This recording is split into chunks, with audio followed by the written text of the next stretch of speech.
Ayan, so magandang gabi. Sa oras na ito ay tuturuan kayo kung paano gumamit ng Gamma app. Kung ikaw ay isang teacher na syempre busy, tapos konti lang ang type mo para mag-prepare ng PowerPoint presentation or talaga nagkagipitan na ay madaling gamitin tong Gamma app or Gamma AI app para nakagawa ka ng presentation. So, ituturo ko sa inyo kung gaano siya kadali. Una, syempre, kung teacher ka, gumagamit ka siguro ng curriculum guide. So, ayan, kuha ka muna ng topic doon. For example, naman tayo dito. Halimbawa lang. Okay, halimbawa itong topic na to, chemical bonding, ionic and covalent bonding. So, madali naman siyang i-discuss kung mayroon kang mga materials, pero kung wala, nagkagibitan na, ay tuturuan ko kayo kung paano to gamitin Gamma app. So, search nyo lang Gamma AI. Ayan. So, ayan siya. Click nyo lang yan. Then, kailangan nyo pala dyan mag-sign in. Gamit lang yung Gmail account nyo. Pero huwag kayong mag-alala dahil meron naman siyang mga free na points. Kasi pointing system ang gamit dito sa Gamma. So, sa simula, meron kayong 400 points. Tapos, syempre, kada gawa mo ng template or ng PowerPoint presentation ay nabawasan yung points nyo. Kung gusto nyo unlimited yung points nyo, pwede naman kayo mag-subscribe. Pero kung katulad ko lang kayo, na tamang gamit lang, ayan, yan yung credits ko, 280 na lang. So, pag naubos yan, syempre, tatry ko naman ng ibang AI. Pero dito muna tayo sa Gamma app. So, okay-click nyo lang yung create new. Yan, pag nag-sign in na kayo, katulad lang sa pag-sign in ng Google email. So, ayan. Click nyo lang to, then generate. Ayan. Lagay nyo lang dito yung nasa, pili lang muna kayo kung ilang cards yan. Kung nakikita nyo, meron dyang mga cards kung ilang slides yung lalabas dun sa PowerPoint na gusto mo. So, ako gusto ko 10 cards. At nag-vary yung credits o yung bilang ng matitirang credits sa'yo, yung bawas ng credits na yun sa kung ilang pages ng slides yung gagawin mo. So, yan. Pili ka lang ng language. English, karaniwan naman language. Yan ay English kasi science yung subject natin. So, ano yung topic ko? Chemical bonding. Type lang natin chemical bonding.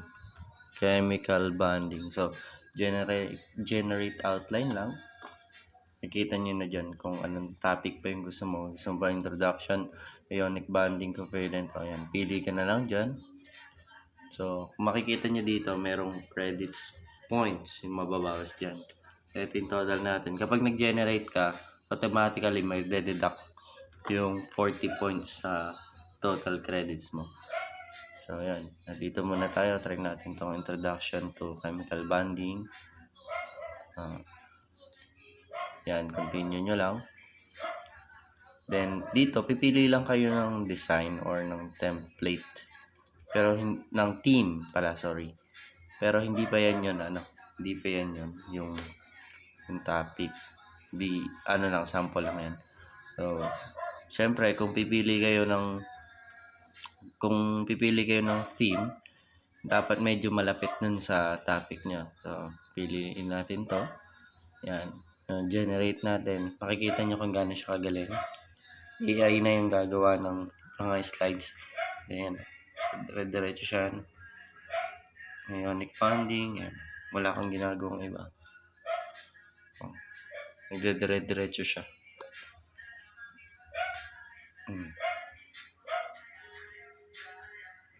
Ayan. Kung okay na sa inyo, titignan natin. Pero pwede nyo rin yung i-edit kung halimbawa, ayan, di ba ang ganda? Meron na agad picture dito sa gilid, introduction to chemical bonding. Ayan. So, wala akong ginawang iba, pinindot ko lang. At automatically basahin mo lang 'yan, pwede ka nang mag-discuss. Pwede mo rin siyang dagdagan at pwede mo ring lakihan 'tong mga fonts kung gusto mo, nasa iyo naman 'yan. Ayan, oh, ito yung mga tool, kung gusto mo maglagay ng image, nandiyan. Kung gusto mo ibahin yung font, nandiyan din. Yung video, kung gusto mo maglagay ng video dito, nandiyan din. Ayan, so ayan. Ayan. Pero halimbawa lang, final na yung edit mo, pwede ka nang halimbawa ay gusto mong i-share or i-present na, ito, kiklik nyo lang. Pero kung katulad ko kayo na sa kabundukan nagtuturo na walang internet, pwede kayong mag-download for offline viewing. So, export lang. Ayan, pinindot ko lang tong share. Then, export. Ayan, pipili kayo kung PDF or PowerPoint. Siyempre, dito tayo. Ayan. Then, hintayin lang natin yung matapos. Saglit lang yan.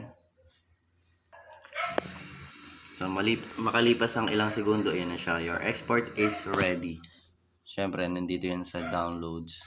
Ayan siya. So, bubuksan natin para malaman natin kung legit. Wala ko ibang ginawa. F5. Ayan. Next, diba? Ang galing. Oh. Pwede mo na siyang discuss. Less effort, less din sa time. So, yun lang. Ganun lang siya kadali. Yun lang.